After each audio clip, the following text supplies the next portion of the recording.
Hi friends, എല്ലാവരും സുഖമായിട്ടിരിക്കണമെന്ന് വിശ്വസിക്കുന്നു.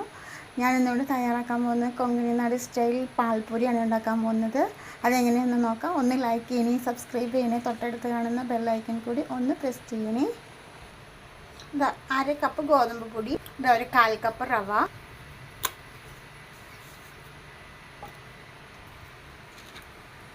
ഇതാ 2 ടേബിൾ സ്പൂൺ പഞ്ചസാര പൊടിച്ചത്, ഒരു നുള്ളു ഉപ്പ്,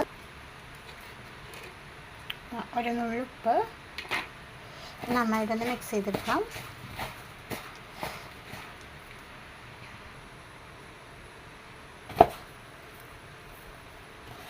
ഇതാ കുറേശ്ശെ വെള്ളം ഒഴിച്ച് കൊടുത്തിട്ട് ഇങ്ങനെ കുഴച്ചെടുക്കണം നന്നായിട്ട്, ചപ്പാത്തിയുടെ ഒരു പരുവത്തിൽ. ഇപ്പോൾ ഇങ്ങനെ കുഴച്ച് കിട്ടിയിട്ടുണ്ട്.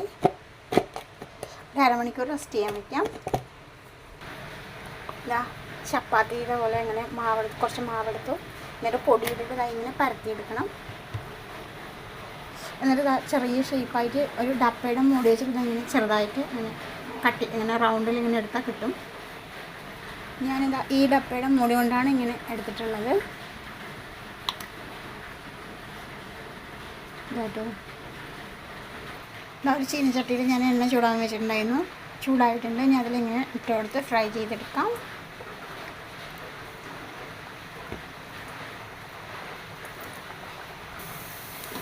ഇതൊന്ന് പൊള്ളി വരുന്നില്ല, ഇങ്ങനെ ചെയ്ത് കൊടുക്കാവുന്നതാണ്. സൗണ്ട് അടച്ചിട്ടുണ്ടാകുന്നതാണ്.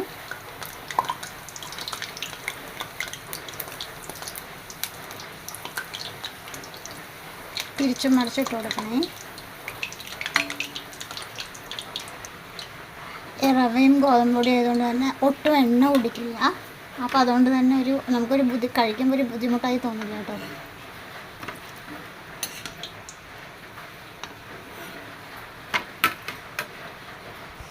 അതുപോലെ അടുത്തതും ഇട്ട് ഫ്രൈ ചെയ്തെടുത്തു.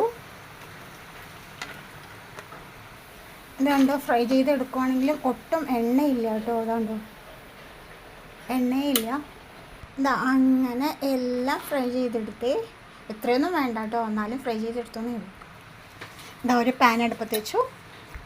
1/2 ലിറ്റർ പാലുണ്ടാവും കേട്ടോ.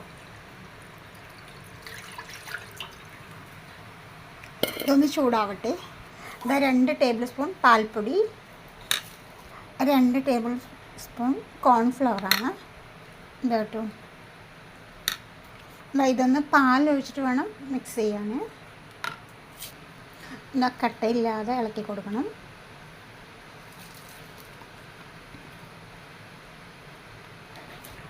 നമ്മുടെ പാലൊന്ന് തിള വന്നിട്ടുണ്ട്. മധുരത്തിന് ആവശ്യമായ പഞ്ചസാര പൊടിച്ച് വെച്ചിട്ടുണ്ടായിരുന്നു. ആവശ്യമുള്ള ഇട്ട് കൊടുത്താൽ മതി. ഈ പാലിൻ്റെ മിക്സ് കുറേശ്ശായിട്ട് ഒഴിച്ചു കൊടുക്കാം അതിലോട്ട്.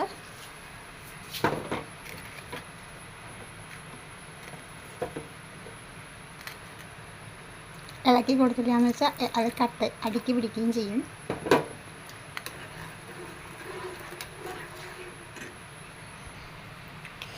അങ്ങനെ ഫുള്ള് ഞാൻ ഒഴിച്ചു കൊടുത്തു.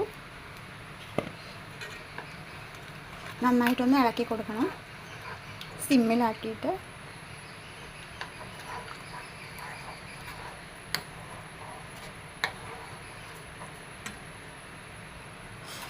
ഇതിലോട്ട് ഏലക്കായൻ്റെ കുരുവാണ് 5-8 എടുത്തിട്ട് കൊടുത്തിട്ടുണ്ട്.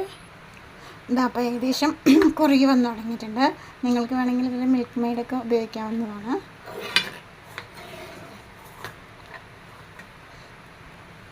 ഇതിലോട്ട് കുറച്ച് മുന്തിരി, പിസ്തയൊക്കെ ഇട്ട് കൊടുക്കാം.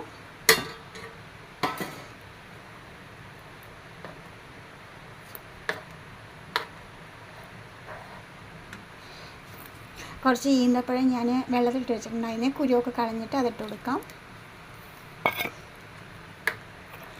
നല്ല ഹെൽത്തി ആയിട്ടുള്ളൊരു സംഭവമാണ് കേട്ടോ. വളരെ ടേസ്റ്റിയാണ്, കഴിക്കാനും അതുപോലെ തന്നെ വളരെ ടേസ്റ്റിയാണ്.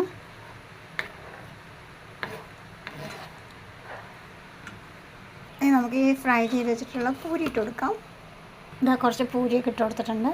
വളരെ ടേസ്റ്റിയാണ് കേട്ടോ കഴിക്കാൻ. ഒരു തവണയെങ്കിലും ഉണ്ടാക്കി നോക്കണേ.